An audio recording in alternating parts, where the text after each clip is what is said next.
So, ladies and gentlemen, for your listening pleasure, Mr. George Gershwin.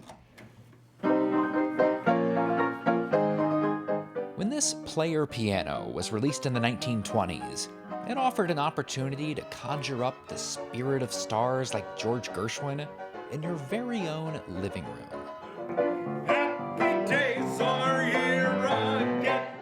But in the rooms of this Pennsylvania mansion-turned-museum, the piano is just one of more than 140 rare music machines that all come together to bring the story of one man back to life.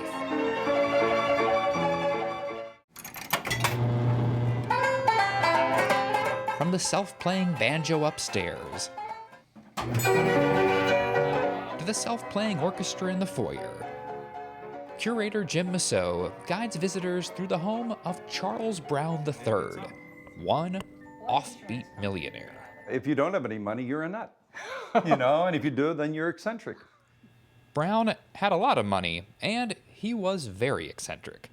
Born in 1937, he made his fortune in the gas lamp business and spent a good chunk of it building the Bayernhof, his Bavarian-inspired dream home overlooking Pittsburgh. There are 6 bedrooms, 12 bars, an indoor pool, and surprises around every corner.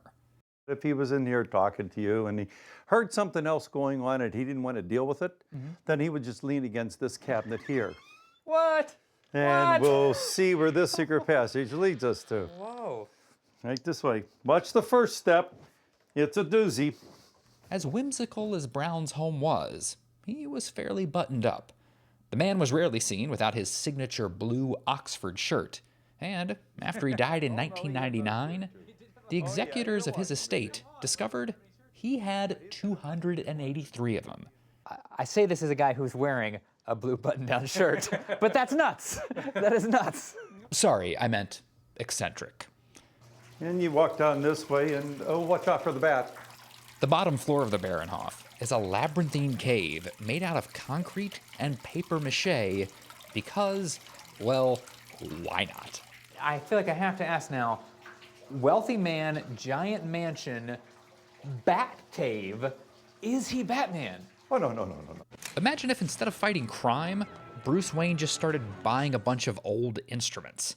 That's the Bayernhof. Most of these instruments, like this 1908 double violin, were meant for hotel lobbies and speakeasies. But Brown started adding them to his home in hopes of making it museum-worthy. In 1988, he realized as neat as the house was, it wasn't going to be a standalone museum.